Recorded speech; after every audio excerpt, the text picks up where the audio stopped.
तो अब हम निकालने जा रहे हैं कि मैग्नेटिक फील्ड किसी वायर, एक इनफाइनाइटली लॉन्ग वायर है मेरे पास, ठीक है, अभी लॉन्ग वायर है और उसका एक कंपोनेंट है डीएल। सपोज यहाँ पे मेरे पास एक डीएल कंपोनेंट है जिसकी वजह से मुझे इस पूरे वायर की वजह से निकालना है एक्चुअली मैग्नेटिक फील्ड। मैं बायोट-सेवर्ट लॉ का इस्तेमाल करूंगा और मैं इस पूरे वायर की वजह से एट अ डिस्टेंस, तो मान लो मुझे तो बायोट-सेवर्ट लॉ में मालूम है कि इससे मुझे बताना पड़ेगा कि कहाँ निकालना है। तो सपोज ये मेरा अभी आर है, दिस डिस्टेंस इज आर। सो और क्या जानना है कि यहाँ से सेंटर से डिस्टेंस क्या है, ये भी जाननी पड़ेगी कि इसकी परपेंडिकुलर डिस्टेंस यहाँ से क्या है। तो ये मेरा ए हो गया, ठीक है। एट एनी मोमेंट मान लो ये डीएल यहाँ ले लेके यहाँ लिया तो कहीं भी हर जगह की डीएल अलग अलग रहेगी। तो मान लो इस डीएल की फिलहाल ये डीएल जहाँ है वहां से ये वाला एंगल मेरा क्या है, ये वाला एंगल मेरा फाई है। फाई कैसे बनाया जाता है, गोल के बीच में ऐसा है, ये फाई होता है, ठीक है। अब मैं जोड़ लेता हूं इन दो पॉइंट्स को। तो है क्या कि अभी डीएल फिलहाल इसने फाई एंगल बनाया है, वरना ये पॉइंट, क्योंकि मैं इस बीच वाले से कंपेयर कर रहा हूं, क्योंकि अगर सवाल ऐसी पूछी गई कि ये वायर है और यहाँ मैग्नेटिक फील्ड बताइए, तो आपके लिए बस ये आप ये देखोगे, आप ये डीएल वाला एलिमेंट तो मैं डिराइव करने के लिए इस्तेमाल करता हूं, वरना आप तो सीधा बोलोगे कि हाँ ए डिस्टेंस बताओ कि अगर एक वायर है तो ए डिस्टेंस पे क्या है। तो आप बोलोगे ठीक है कि ये पॉइंट अगर यहाँ होता है, मतलब बीच में बनाना था, अगर ये पॉइंट यहाँ होता वायर के सामने तो यहाँ से बोलते कि अच्छा ये कितना एंगल है, तो तुम बोलते फाई 1 है, ये कितना एंगल है, फाई 2 है। उससे कुछ आइडिया लगता है। जैसे अगर यही वायर सेम वायर में अगर मैं यहां बनाऊं तो इन दैट केस तुम्हारा angle of course phi 2 and phi 1 will vary. तो इसीलिए हमारे लिए ये बहुत जरूरी है कि मैं अलग अलग एंगल कितने हैं वो पता करूं। तो यहाँ पे मैं एक बात तो देख रहा हूं कि जो नीचे वाला एंगल है इसको मैं मान लेता हूं ये मेरा फाई 1 है, और ये जो मेरा ऊपर वाला एंगल है यहाँ वाला, ये मेरा फाई 2 मान लेता हूं इसको मैं, ठीक है। ये मैं पूरे वायर की वजह से मैग्नेटिक फील्ड क्या है ये निकालने जा रहा हूं। अगली बार यहाँ पे आगे कैसे बढ़ेंगे, तो डीएल लेंथ है तो सेंटर से जैसे ये डिस्टेंस कहाँ निकालना है वो मुझे पूछा गया है, ए डिस्टेंस पे है, उसी तरह से मुझे ये भी एज्यूम करना पड़ेगा कि मान लो डीएल अभी फिलहाल मेरे सेंटर पॉइंट से एल डिस्टेंस पे है, ये जो मेरा डीएल है वो एल डिस्टेंस पे अभी अटका हुआ है, ठीक है। तो कुछ डाटा मेरे पास है, मैं वो लिखना चाहूंगा। पहला चीज बायोट-सेवर्ट लॉ क्या कहता है कि कोई डीएल एलिमेंट कितना मेरा मैग्नेटिक फील्ड है, तो बायोट-सेवर्ट लॉ के हिसाब से it is mu not upon 4 pi. Current है कितना करंट होता है, आई है, चलो आई लिख लिया, आई डीएल साइन थीटा, थीटा है यहाँ पे, इसको थीटा मान लेते हैं, ये तो पहले से ही रूल है, ये तो बायोट-सेवर्ट का रूल ही है कि उसमें अगर एक छोटा कंपोनेंट माना गया है और जहां निकालना है उसके बीच में एंगल थीटा है, कितना डिस्टेंस है डीएल का, तो आर स्क्वायर है। ये टॉपिक तो मेरे पास पहले से ही है।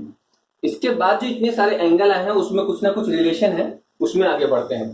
तो अगर मैं इनका बात करूं तो ये वाला राइट एंगल ट्राइंगल देखो, ये वाली जो राइट एंगल, मैं नामकरण कर देता हूं उसका थोड़ा सा, यहाँ पे उसका नाम में आ जाएगा, यहाँ पे इन्होंने X Q X P Y Q लिखा है, एक्स पी वाई और यहाँ पे क्यू लिया है, एक्स पी वाई और क्यू, ठीक है। और इस पॉइंट को हम ओ ले लेते हैं, इस पॉइंट को ओ ले लेते हैं। तो अगर मैं बोलूं in triangle POQ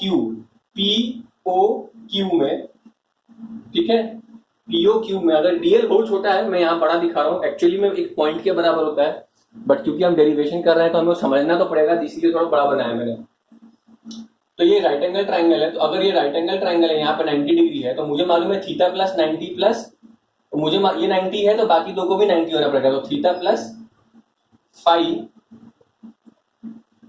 is 90 degree, okay. In that case अगर मैं तुमसे पूछूं कि अकेला कर दूं किसी को, तो थीटा इज 90 माइनस फाई, ठीक है।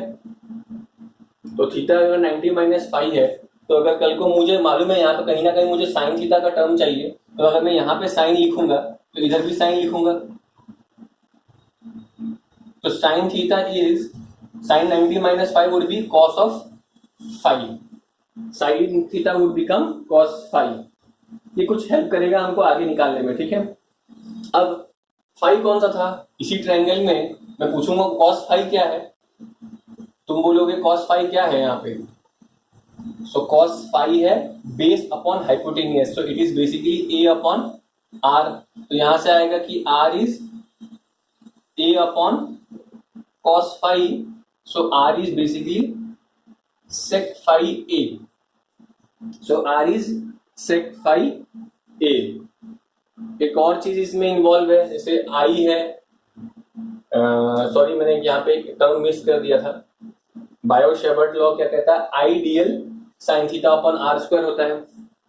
एक और टॉपिक पे चलते हैं कि अगर मैं पूछूं what is tan of phi इस ट्रायंगल में, तो तुम बोलोगे एल अपॉन ए, क्योंकि कहीं ना कहीं मुझे एल का भी जरूरत है, एल अपॉन ए है। तो यहां से आ जाएगा कि L is a tan theta tan of phi. तो मैं अगर दोनों तरफ से डी फाई से डिफ्रेंशिएट करूं, so d upon d phi यहां लिख रहा हूं, तो मैं यही term d upon d phi यहां लिखूंगा, दोनों साइड डिफ्रेंशिएट करूंगा, तो क्या आएगा डीएल अपॉन डी फाई, ये कांस्टेंट है, tan फाई का integration would be sec square phi. तो यहां से क्या हो जाएगा कि dl is a sec square phi d phi हो जाएगा, ठीक है। तो अब कुछ चीज पे हम पहुंच सकते हैं, देखते हैं क्या पहुंचा। तो मेरा यही डीबी जो मैंने यहाँ डीबी लिखा हुआ है, ये मेरा एक नया अवतार लेगा, क्या अवतार लेगा, mu not upon 4 pi, I तो वैसे ही रहा, डीएल क्या बन गया, a sec square phi d phi, ठीक है। ये मेरा यहाँ का है, इसको मैं ब्रैकेट में लिख के रखता हूं, ठीक है। ये तुमने सब्स्टिट्यूट किया यहां से, डीएल के जगह पे ये लिखा। साइन थीटा क्या है, sine theta is cos phi, तो तुमने यहाँ पे, मैं इसको ढंग से लिखूं, डी फाई है, यहाँ पे कॉस फाई भी आया, नीचे क्या है आर स्क्वायर, आर क्या है सेक फाई, तो यहाँ क्या लिखोगे सेक स्क्वायर फाई और फिर ए स्क्वायर लिखोगे, ठीक है। तो जब इसको ओवरऑल कट पिट करोगे, जैसे यहाँ पे सेक स्क्वायर फाई आया, यहाँ पे सेक स्क्वायर फाई आया, ये कट गया, तो यहाँ पे एक ए है, यहाँ पे एक ए स्क्वायर है, कट गया, तो क्या आया overall mu naught upon 4 pi I upon ए, और यहाँ पे कॉस फाई डी फाई आ गया, ठीक है। ये क्यों किया हमने इतना, क्योंकि यहाँ जो चीज पे डिपेंडेंट था वो सब वेरिएबल क्वांटिटीज है, डीएल अलग है, साइन अलग है, साइन पे कुछ डिपेंडेंट है, आर अलग है। अब जो मैंने बनाया वो पूरा फाई फाई पे डिपेंडेंट बना दिया है। तो यहां से क्या आ रहा है कि dB is mu not upon 4 pi I upon a cos phi d phi. अब मान लो मुझे नेट मैग्नेटिक फील्ड निकालना ही है, तो मैं बोल सकता हूं कि how d phi is changing, suppose phi is here, so how phi is changing from, तो अगर मैंने डीएल एलिमेंट के लिए अगर फाई पे डिपेंडेंट है, उसी तरह से how d phi will change, how my angle will change if I want to calculate for the entire thing, so my net इलेक्ट। तो अगर मैं इसके लिए आगे स्टेप में बताऊं तो यहाँ इंटीग्रेशन, तो यहाँ इंटीग्रेशन, लेकिन इसमें क्या हो जाएगा कि डीबी का net integration will become B mu not upon 4 pi I upon a is constant, will come out and it will become cos phi d phi. But उसमें भी मेरा एक लिमिट लगेगा, कहां से कहां, तो नीचे में फाई 1 से ऊपर में फाई 2 तक, क्योंकि ये मेरा सेंटर पॉइंट है, ये मेरा जीरो है। आप नीचे से ऊपर जा रहे हो, बीच के नीचे को फाई 1 मानेंगे और ऊपर वाले एंगल को मैंने फाई 2 माना है, तो लिमिट भी मेरा फाई 1 प्लस फाई 2 लगेगा। तो इसके बाद का स्टेप क्या हो जाएगा, तो तुमको कॉस फाई का इंटीग्रेशन मालूम है, तो it is what, cos phi का इंटीग्रेशन साइन फाई होता है। तो यहाँ पे लोअर लिमिट, यहाँ पे अपर लिमिट, फाई 1 और फाई 2, ठीक है। एक बार अपर लिमिट डालूंगा मैं, so B is mu not upon 4 pi I upon a sine of phi 2 minus sine of phi 1 is my net charge. दूसरी बात एक और, मैंने एक गलती किया है क्या, कि अगर मैं इस वाले पार्ट को पॉजिटिव एंगल मान रहा हूं तो नीचे वाले पार्ट को नेगेटिव एंगल मानना चाहिए। तो यहाँ पे माइनस लिखना चाहिए था मेरे को, उस हिसाब से यहाँ भी एक माइनस होना चाहिए था और यहाँ पे माइनस ऑफ φ1 आना चाहिए था, क्योंकि अगर ये 0 है तो ऊपर अगर पॉजिटिव होगा तो नीचे नेगेटिव होगा एंगल वाइज। तो ये साइन ऑफ माइनस जो लिखा है मैंने यहाँ पे, ये माइनस क्या होती है, बाहर निकल के आ जाते हैं अगले स्टेप में। तो फाइनल मेरा b का वैल्यू क्या हो जाएगा, so my b is mu not upon 4 pi i upon a sine, ये माइनस निकल के पॉजिटिव हो जाएगा तो बेसिकली साइन φ1 साइन φ2 हो जाएगा। ठीक है, साइन φ1 और साइन φ2 हो जाएगा।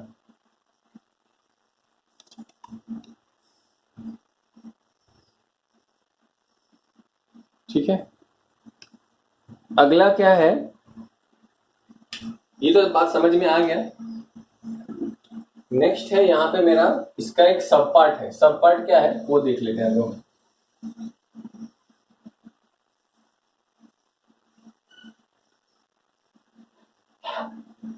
तो जब मेरे को आ चुका है कि मेरा magnetic field due to a wire is mu not upon 4 pi i upon a, इस पे बहुत न्यूमेरिकल आता है। अगर ये आपको आता है तो आप काफी न्यूमेरिकल सॉल्व कर सकते हो एक बार में, बहुत क्रूशियल चीज है ये हमारे लिए। ठीक है, तो यहाँ पे कैसे करेंगे इसमें, तो तुमसे अगर पूछा गया for an infinitely star mark for infinitely long wire, तो इनफाइनाइटली लॉन्ग वायर में क्या होता है, जब छोटा होता है तो कोई भी पॉइंट ये एंगल कैलकुलेटेबल है कि दिस विल बी, जैसे यहाँ पे अगर मैं पूछूंगा ये एंगल कितना है तो तुम बोलोगे 60, थोड़ा और ऊपर गया 70, 80, 90, इनफाइनाइट पे कोई पॉइंट होगी तो ये कहाँ जाके मिलेगा, 89 डिग्री भी कुछ होता है। 89 डिग्री क्या होता है, it's almost equal to 90 degree. Basically वो लाइन यहाँ से कहीं निकलता हुआ दिखेगा, शायद तुम बोर्ड पे बना ही नहीं पाओगे। किसी वायर के लिए सामने से मैं बोलूं कि यहाँ से 89 डिग्री बनाओ, if 90 is straight, if this is 90, 89 will be just like this, तो वो तो कहीं मिलेगा गारंटी है, बट 90 वाला लाइन कहीं मिलेगा ही नहीं। मतलब कहाँ मिलेगा, इनफाइनाइट पे मिलेगा। So for an infinitely long wire we can say what, कि my φ1 and my φ2, my φ1 and my φ2 is almost 90 degree. So in that case this formula will become what, b will become mu naught upon 4 pi I upon a 1 plus 1, so 2ia upon हो जाएगा, so mu naught upon 4 pi 2ia upon a, तुमको 2 और 4 काटना है तो काट सकते हो। ये हो गया फॉर इनफाइनाइटली लॉन्ग वायर। कल को क्या पूछ सकते हैं कि नॉर्मल वायर दिया रहेगा, तुमको एकदम नीचे पूछा जाएगा यहाँ पे, अगर ऐसे पूछ दिया तो तुम्हारे पास क्या हो जाएगा, तुमको मालूम है तुम्हारा φ1 तो φ2 तो है या φ1 तो है, बट एक दूसरा एंगल नहीं है। दूसरा एंगल क्यों नहीं, क्योंकि तुमको जब सामने पूछा गया होता तो तुम्हारे पास φ1 भी बनता, φ2 भी बनता। तो इसमें क्या होता है, कोई एक एंगल क्या हो जाती है, 0 होता है। जैसे मैंने यहाँ पे नीचे φ1 लिखा, ऊपर φ2 लिखा है, तो कोई एक एंगल 0। अगर इनफाइनाइटली लॉन्ग वायर के लिए कोई पूछ दे कि इनफाइनाइटली लॉन्ग वायर में अगर है इनफाइनाइटली लेकिन एंड है, एंड के सामने रख दे और एक तरफ से इनफाइनाइट है, मतलब इधर से पूरा इनफाइनाइट है, तो क्या हो जाएगा, this angle is φ2 is 90 degree but φ1 is 0। Infinitely long wire के सामने होना और एंड में होना में बहुत फर्क है। सो ये एकदम फ्रंट वाला है जिसके दोनों साइड फर्क पड़ रहा है। लेकिन अगर इसी केस में एट वन एंड पॉइंट पूछ दे, एट वन एंड पॉइंट पूछ दे इसके सब इनफाइनाइटली लॉन्ग वायर में, in that case φ1 will be 90 degree but φ2 will be 0 degree. तो आपका सिर्फ वन ही आएगा, 0 नहीं, एक 0 हो जाएगा। तो b will be only mu naught upon 4 pi I upon a, तब 2 नहीं आएगा। समझ में आया सबको?